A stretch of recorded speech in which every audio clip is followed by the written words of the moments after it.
The Honorable Elijah Muhammad, I'm telling you, brothers and sisters, right now, before we go any further, is alive and well.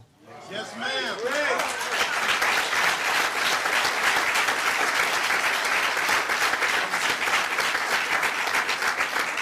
And the Honorable Minister Louis Farrakhan is not going anywhere in a casket.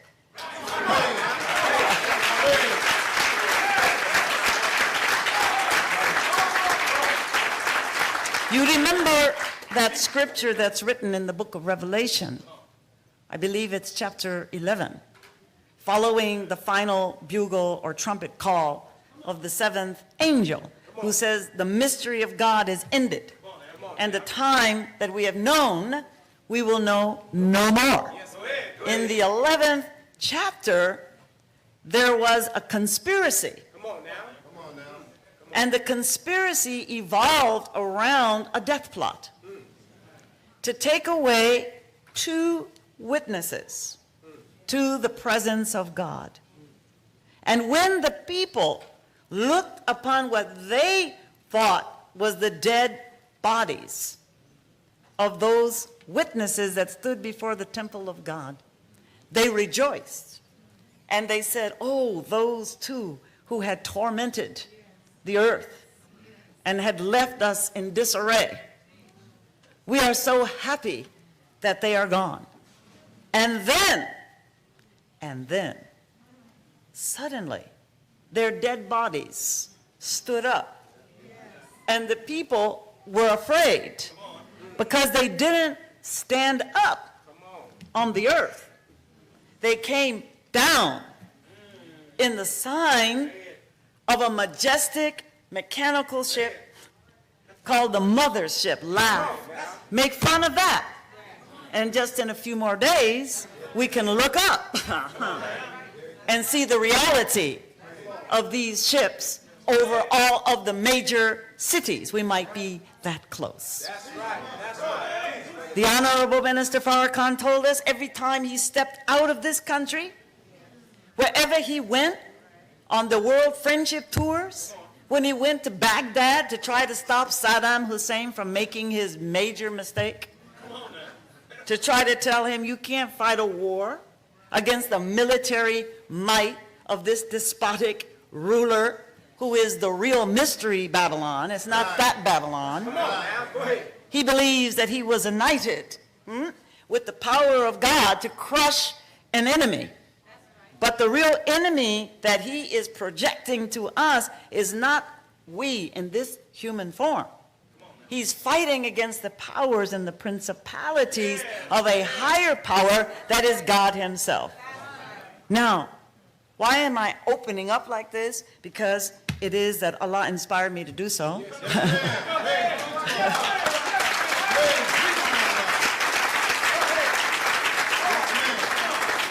And I know, and I feel, as you know, and you feel, that we're at a critical climax to a whole period of history that the Honorable Elijah Muhammad said that once we had to walk in his footsteps and live through aspects of these old histories, we will no longer need the Bible or the Holy Quran.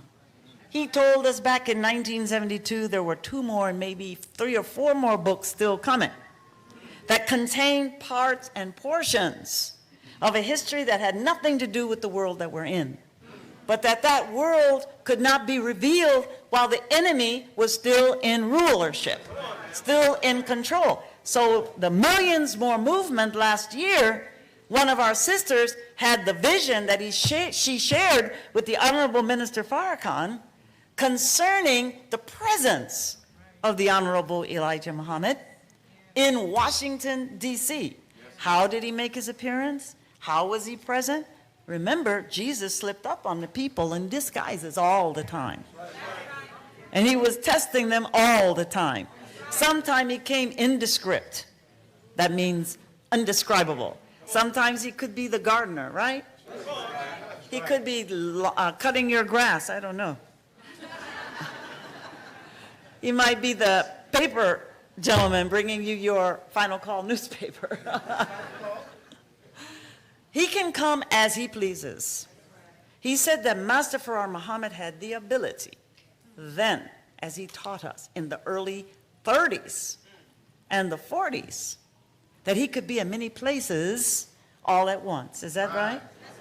So that kind of language confuses people, because only in higher circles of the aesthetic kind of teaching, or teachings that takes you up in higher dimensions, they talk about the ascended masters. Is that right? And there are descending masters. Is that right? And what has happened to us, for the lack of the use of the proper language, we get confused and think it's spooky. You see what I'm saying?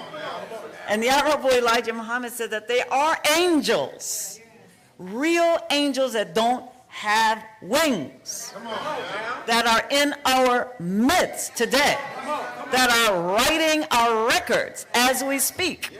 Everyone who walks into a mosque or a study group and is registered with the Nation of Islam, there are appointed guardians over you and me. Don't forget that. So they are tracking everything we do. Where we go, what neighborhood we live in, they are unseen at the moment. But at a particular moment, they will make themselves visible to a few who can recognize their marks, recognize their speech, recognize that they are here to take care of business. And those little books telling us all about ourselves. So we don't need to start talking about what we think we know about each other. The books are already being written. And they'll have a little dialogue. Sister so-and-so said so-and-so about so-and-so. And we already wrote it. Okay, we already wrote what you were going to say. So we are a silly people. And God said we are so silly that he said even the worst of us might be lucky enough to be not taken, but forced out of the destruction that is set for our enemy, because he loves us so much, the Honorable Elijah Muhammad said, that he doesn't want us to burn in that kind of nuclear fire. We're not talking about forest fire. Somebody dropped a match. No. We're talking about cutting a shortage in the atoms of the atmosphere in the air that we are breathing. So that kind of fire, the Honorable Elijah Muhammad said, is not like a fire that you can have from a forest fire. He said it's a nuclear breaking up. They're finding now old fossils, skeletons, and remains that traces everybody's origin back to a tribe in Africa. So who are we? We really don't know ourselves at all. We are the powerful progenitors of a cosmic, I have to say it this way, cosmic race that settled on our planet. In our teachings, think back, it says when our planet was found. Who found it and where did we come from to find it? Yes? See? Because remember, way back in those days, which the Honorable Elijah Muhammad only gave us a hint of how majestic a people we were. But who in the world have you ever heard quote from any historical or scholarly perspective histories that take you back into trillions of years? Did he make that up? Or was he taught by a master, a God, who he said traced back to star histories in order to track our DNA and our evolution from darkness of space that had the material to produce a living human being that had to be the color of the material of darkness in order to survive, okay, the heat that existed at that time in the making of the sun, okay? So we are not just earthbound builders, we are cosmic architects. We design the world that we live in. So who is mother? Who are these women? Who are these special ladies? Who are these special goddesses, if I will? They are the repositories of the wisdom that's locked up inside of them as they were the witness bearers of the birth of the first God. And you will not find that except in your genetic DNA. You track it through a drop of blood. And that drop of blood is called the mitochondrial, or how do they call it? Mitochondrial, there we are. That traces back to mother. And on the other side, listen to this, she had the genetic material to make the Y chromosome, which is the male. So all men all over the planet trace themselves back to the original Adam, the scientific Adam, as the scientists are now discovering. And they've set up all over this planet. They're so busy like bees, like the Honorable Elijah Muhammad said, you know, they will reveal to us the truth of our teaching. He said, just wait. They're peeping into the heavens, that's one part. They're peeping through the microscope. They're trying to manipulate the genes now, all right? Through medical breakthroughs and all that we are hearing is helpful to us, all right? Because we don't have the money, we don't have the training for the main, so we should be thankful to the white man that we produced. For returning back to us the base of our original essence and culture. So the Honorable Elijah Muhammad said Master Farad Muhammad traveled all over the world with all peoples, all nations, and he extracted what? The best, like a bee. He's taking the nectar of all of the cultural combinations of peoples and nations around the world. And then out of that, he will recreate, not the same, but recreate an evolutionary track that we will be the most perfect and most beautiful people that the earth has ever seen in any civilization traced back to the beginning of time. That is what Allah is promising us. So these little things that we're going through are not so little, I know, when you have to deal with them on a daily basis. But when you keep the bigger picture in your mind, you know, then we should be happy. And we should be busy as bees, as the Master presented to us how he walked this planet and what he was doing. There is no vacation time, okay? I can't imagine going down into Africa wearing hip boots and studying serpents and other animals that the Honorable Elijah Muhammad said that Master Farad Muhammad had mastered. I can't imagine going to the zoo and being able to communicate with a gorilla and speak his language. These are the things that the Honorable Elijah Muhammad taught us that the Master did right in front of everyone. Why did he want us to know all of this? Because we are following in the footsteps, you see, of the Master to become a master ourselves. So if we do not value and love that knowledge and that wisdom that he taught, whether it comes from a male or a female, or from a child, God is bringing in a new people for the Messiah, you know that. You study our children today. They're much more alert. They don't come out with their heads, you know, wobbling over to the side. They almost come out looking at you and saying, who are you and why are you here? Very brilliant. And we have to work with that thought in mind, that we are providing a base, a foundation from whence our children will be the benefactors. Because we've already had our time, as they say, and we can have more time, but we don't want to be out of time, you know what I mean? We don't want to get time. Because we are not being dutiful. And that's one of the meanings of virtue. It means dutiful also. And it also means for the women, and how about for the men, guarding your chastity. The male should guard their chastity as well as the female.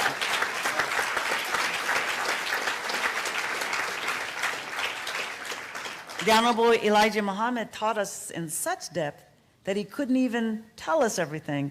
He promised us in the Theology of Time that at a certain point, he was describing the diameter of the universe.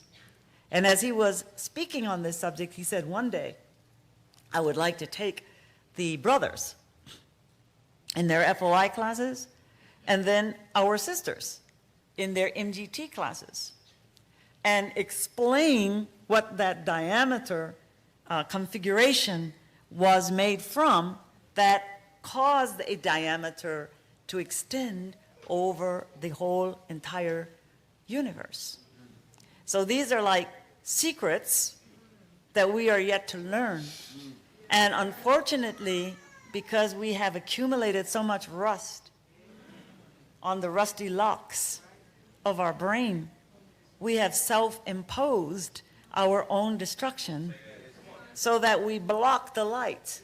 If God wants to reveal you something more, we're never ready. And we're never going to be ready until we learn to love the wisdom, teachings that we have been given, and nurse it in our classes of the FOI and the MGT. It is not about being a hard, cold officer that gives orders. That is not the way that we will make an intelligent people that God will honor and choose to put over the world. Our promise is to be put on top of civilization, to be put on top of civilization. Can you imagine all the civilizations that you consider to be powerful, wonderful civilizations? But when you look at the timeline that they were given, they're only within 5,000, 6,000 years. China boasts of a history of 5,000 or so years. Korea boasts of a history 5,000. What is that in comparison to our history? And every time that there was a geographical location that was called as it is today, the peninsula or country of Korea, or the country of China, or Japan, and et cetera, et cetera, et cetera, the Honorable Elijah Muhammad told us the root of that. He said, on the island of Pelan, or present-day Patmos, each color that was produced from the germ of the black man, out of the brown, okay, that every 200 years, he said some of that particular color fled the island. And they might, all of them didn't come back blonde, blue, and made hell in Mecca, okay, and tried to disturb the holy people.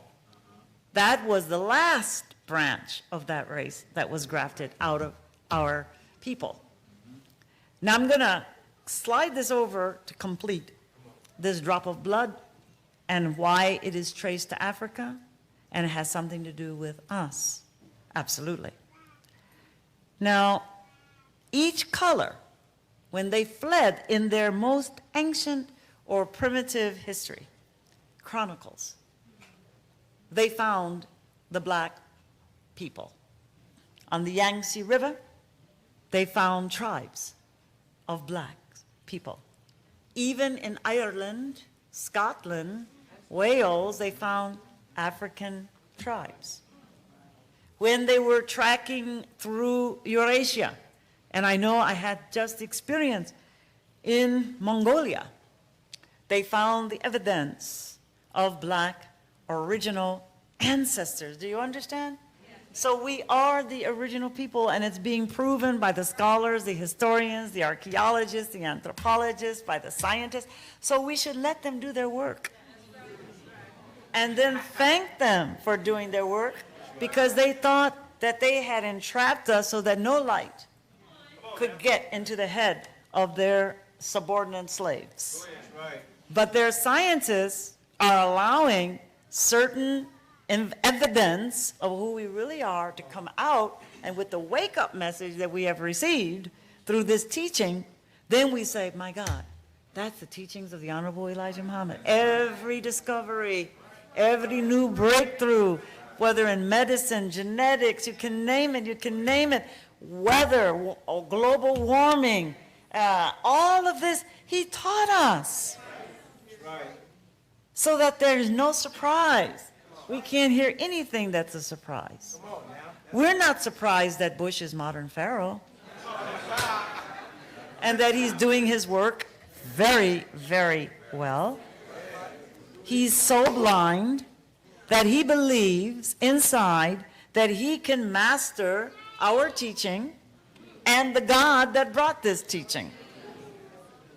So they are all blind, and as I close this particular lecture, we must be reminded that today is the anniversary of Honorable Minister Farrakhan's vision-like experience on the wheel.